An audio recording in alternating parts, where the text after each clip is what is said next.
ಯಾಕೆ ಏನಾದ್ರು ಇದ್ರೆ ಕೇಳಿ. ಸರ್, ಈಗ ರಾಜ್ಯಾದ್ಯಂತ ಜನ ಆಕ್ರೋಶ ಯಾತ್ರೆಯನ್ನ ಬಿಜೆಪಿ ಮಾಡ್ತಾ ಇದೆ. ಅವ್ರಿಗೆ ಮಾನ ಮರ್ಯಾದೆ ಏನೂ ಇಲ್ಲ. ಪೆಟ್ರೋಲು ಡೀಸೆಲ್ ಬೆಲೆ ಎಲ್ಲ ಏರಿಸ್ತವ್ರು ಯಾರು? ಗ್ಯಾಸ್ ಬೆಲೆ ಎಲ್ಲ ಏರಿಸ್ತವ್ರು ಯಾರು? ಅದಕ್ಕೇನು ಉತ್ತರ ಹೇಳ್ತಾರೆ? ಇವತ್ತು ಎಲ್ಲ ಎಸೆನ್ಷಿಯಲ್ ಕಮೋಡಿಟೀಸ್ ಎಲ್ಲ ಬೆಲೆ ಜಾಸ್ತಿ ಆಗಿರ್ಬೇಕಾದ್ರೆ it is BJP who is responsible. Narendra ಮೋದಿಯವರು ಸರ್ಕಾರ ಕಾರಣ ಇದಕ್ಕೆ. ನಾವು ಬಹಳ ಹೆಚ್ಚಂತಂದ್ರೆ ಒಂದು 7-8 ಸಾವಿರ ಕೋಟಿ ತೆರಿಗೆ ಹೆಚ್ಚಾಗಿರ್ಬೋದು. ಅಂದರೆ ಬೇರೆ ಬೇರೆ ಈಗ ಹಾಲಿನ ದರ ಹೆಚ್ಚು ಮಾಡಿದ್ದೀವಿ. ನಮಗೆ ಸರ್ಕಾರಕ್ಕೆ ಬರ್ತದ ಅದು? ರೈತರಿಗೆ ವರ್ಗಾವಣೆ ಮಾಡ್ತೀವಿ. ರೈತರಿಗೆ ವರ್ಗಾವಣೆ ಆಗೋದು ಅದು ರೈತರಿಗೆ ಕೊಡಬೇಡಿ ಅಂತ ಇವರು ಇದು ಮಾಡಿದ್ರೆ, ಪ್ರತಿಭಟನೆ ಮಾಡಿದ್ರೆ ರೈತ ವಿರೋಧಿಗಳ ಇವರು. ಗ್ಯಾಸ್ ಬೆಲೆ ಹೆಚ್ಚಿಗೆ ಮಾಡಿದ್ರೆ ಯಾರಿಗೆ ಜಾಸ್ತಿ ಆಗೋದು? 50 ರೂಪಾಯಿ ಒಂದು ಗ್ಯಾಸ್ಗೆ ಹೆಚ್ಚು ಮಾಡಿದ್ದಾರೆ. ಯಾಕೆ ಮಾಡಿದ್ರು? ಕ್ರೂಡ್ ಆಯಿಲ್ ಬೆಲೆ ಏನಾಗಿದೆ ಈಗ? ಏನಾಗಿದೆ ರೀ ಗೊತ್ತಾ ನಿಮಗೆ?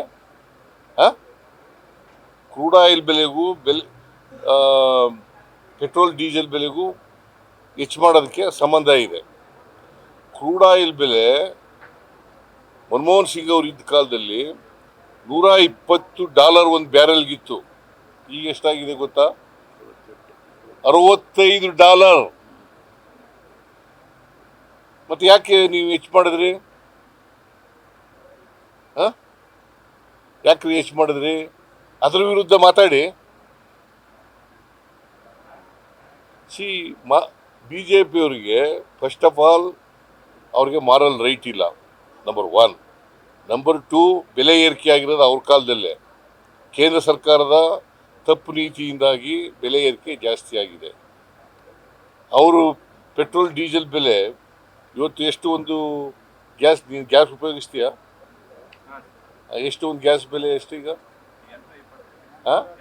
ಅದು ಮನಮೋಹನ್ ಸಿಂಗ್ ಅವರು ಇದ್ದಾಗ ಎಷ್ಟಿತ್ತು? 400 ರೂಪಾಯಿ ಇತ್ತು. ಈಗ ಎಷ್ಟಾಗಿದೆ? ಆಯ್ತಪ್ಪ, 10 ವರ್ಷ ಆಗ್ಲಿ. ಅವತ್ತು ಎಷ್ಟಿತ್ತು ಬೆಲೆ? ಕ್ರೂಡ್ ಆಯಿಲ್ ಬೆಲೆ ನಾವು ಸಬ್ಸಿಡಿ ಕೊಡ್ತಾ ಇದ್ದು. ಇವ್ರು ಏನ್ ಮಾಡಿದ್ರು? ಸಬ್ಸಿಡಿ ತೆಗೆದಾಕ್ಬಿಟ್ರಲ್ಲ. ಯಾಕಯ್ಯ ನೀನ್ ಕೇಳೋದೇ ಇಲ್ಲ ಇವನ್ನೆಲ್ಲ?